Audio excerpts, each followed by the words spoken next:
आलेली तू मला अक्कल शिकवतेस? अगं जेवढं तुझं वय नाही ना तेवढी वर्ष काढल्यात मी या घरात. काकू, मग तुम्ही तुमच्या स्वतःच्या मुलाच्या चुकांकडे दुर्लक्ष का केलं?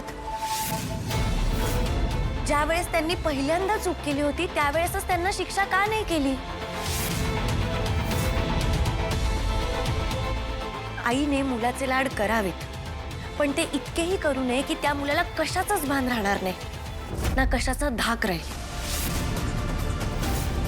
माझ्या मुलाशी कसं वागायचं ते तू शिकवायची गरज नाहीये मला. काकू, आम्हाला ना शाळेत असताना एक गोष्ट सांगितली होती. एक मुलगा त्याच्या आईसोबत एका गावात राहत असतो. लहानपणापासूनच ना त्याला चोरी करायची सवय लागलेली असते. एकदा ना तो शाळेतनं येत असताना एक पाटी चोरतो आणि घरी येतो. घरी येऊन आईला पाटी दाखवतो तर त्याची आई त्याला ओरडण्याच्या ऐवजी त्याचं कौतुक करते. त्याला म्हणते, अरे वा, किती छान आहे ही पाटी. तेव्हा त्या मुलाला असं वाटतं की चोरी करणं योग्य आहे. चोरी केल्याने काही कोणाचं नुकसान होणार नाही, आपण जे करतोय ना ते बरोबर आहे असं वाटायला लागतं त्याला. आणि मग हळूहळू त्याचं धाडस वाढत जातं. मग हळूहळू पेन्सिल, पुस्तकं, कोणाची वही, कोणाचं खोड रबर, अशा अनेक गोष्टी तो चोरायला लागतो. मग हळूहळू आजूबाजूच्या घरातल्या लोकांच्या गोष्टी चोरायला लागतो. आणि मग तो जेव्हा मोठा होतो ना त्यावेळेस तो एक सराईत चोर झालेला असतो. आणि एकदा ना तो अशीच कुठली तरी मोठी चोरी करतो जेव्हा राजाचे शिपाई त्याला पकडतात. त्याला राजाच्या दरबारात उभं केलं जातं आणि त्याला मृत्यूदंड दिला जातो. ज्यावेळेस त्याला फाशीची शिक्षा दिली जाणार असते ना त्यावेळेस त्याला त्याची शेवटची इच्छा विचारली जाते. तर तेव्हा तो म्हणतो की मला ना माझ्या आईला भेटायचंय आणि मला माझ्या आईच्या कानात काहीतरी सांगायचंय. त्याची आई सुद्धा रडत रडत त्याच्या जवळ येते. आणि जेव्हा तो त्याच्या आईच्या कानाजवळ गेला ना त्यावेळेस त्याने त्याच्या आईच्या कानाचा जोरात चावा घेतला. त्याची आई कळवळली. काही केल्या हा माणूस त्याच्या आईचं कान सोडायला तयारच नाही. शेवटी त्याने त्याच्या आईच्या कानाचा लचका तोडला.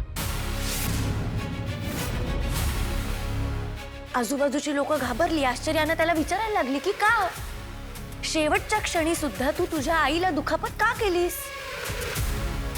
त्यावेळी तो काय म्हणाला माहितीये? तो म्हणाला की मी ज्यावेळेस छोटी चोरी केली होती तेव्हाच जर माझी आई मला ओरडली असती, मला रागवली असती, तिने माझा कान धरला असता ना तर आज मी इथे नसतो. तिच्या अति प्रेमामुळे आणि वेळीच शिक्षा न देण्यामुळे माझ्यावर ही वेळ आली आहे. कुठल्याही मुलासाठी त्याची आई ही त्याचा पहिला गुरु असते. मग काय चूक, काय बरोबर हे आईने त्याला शिकवायचं असतं. काकू, अजूनही वेळ गेलेली नाहीये. तो मुलगा आहे तुमचा.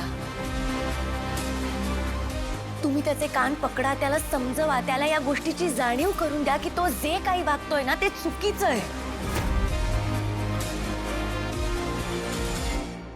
टीचर छान होती गोष्ट. मला की नाही आता जरा झोप आली गोष्ट ऐकून. छान होती गोष्ट.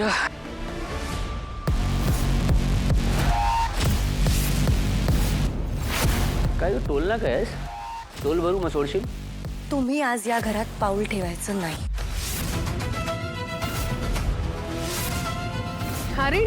हा, मला निगेटिव्ह गोष्टी ऐकता येत नाही अगं. मला ऐकायच्याही नाहीयेत. चल हो बाजूला. तिने सांगितलं ना आत नाही यायचं. बाहेर चल. बाहेर हो. ती कोण आहे मला सांगणारे? तारिणी केदार खांडेकर. खांडेकरांच्या घरातली मोठी सून आहे ती. तारिणी, काय करतेस तू? एक पाऊलही पुढे ठेवायचं नाही.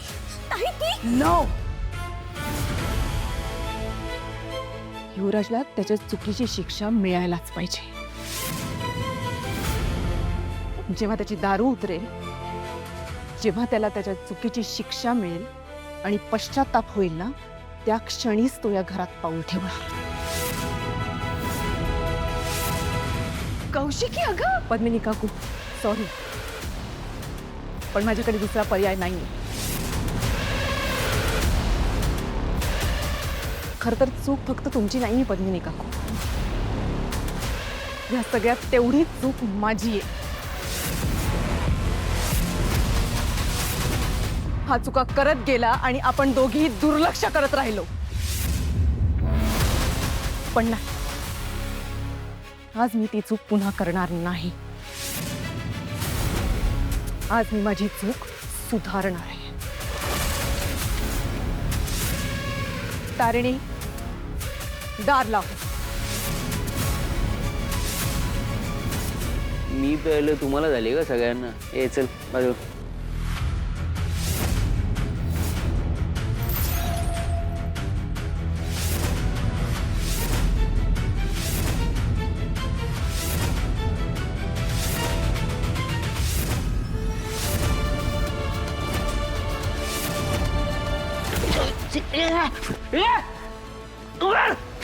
अरे चोर, मी चोर नाही, तुम्ही उघड उघड.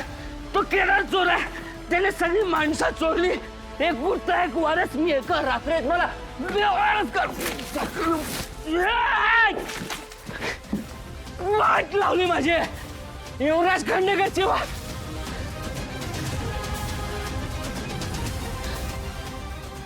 घराबाहेर आलो आपण एक केदारच्या आधी बसले. पण हे आपण सगळ्या केदारच्या आधी बसलो आहोत. इकडे आपली वाट लावली याने. अरे शपथ घेऊन सांगतो तुला, नाही या घरातून तुला बाहेर काढलं ना, युवराज खांडेकर.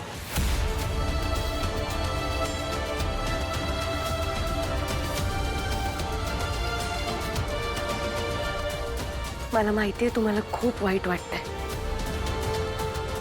पण तुम्ही माझ्यावर जी जबाबदारी सोपवली आहे ती व्यवस्थित पार पाडायची असेल तर मला हे असे निर्णय घ्यावेच लागणार आहेत. मी तुम्हाला आता इतकंच आश्वासन देऊ शकते की मी जे काही करते ते युवराज भाऊजींच्या भल्यासाठी करते.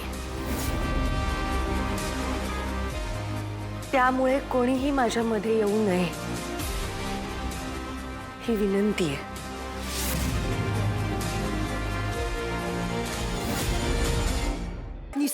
निशी, आत्ताच्या आत्ता इथून निघून जा. निशी, तुझ्यामुळे माझं संपूर्ण आयुष्य खराब झालंय. माझं एकदा निशी, माझं काय संपूर्ण खांडेकर निशी खराब करतेस तू. वेडी आहेस का तू? मी काय म्हणते एकदा ऐकून तरी घे. मी हात जोडते तुझ्या समोर. तू जा निशी, तू आत्ताच्या आता इथून निघ. निशी, तारिणी, निशिता, काय करतेस तू? तेच करते जे तुम्ही करायला हवं होतं ताई. हिच्यामुळे माझं युही घराच्या बाहेर आहे आणि तुम्ही हिला पाठीशी घालताय. कोणी कोणाला पाठीशी घालत नाहीये. निशिता, तू आधी शांत हो. बस इकडे. निशिता, तू शांत हो. मी बोलते तिच्याशी. तुला माझ्यावर विश्वास आहे ना? मी बोलते तिच्याशी. तू बोलाय. हो हो हो. ओके.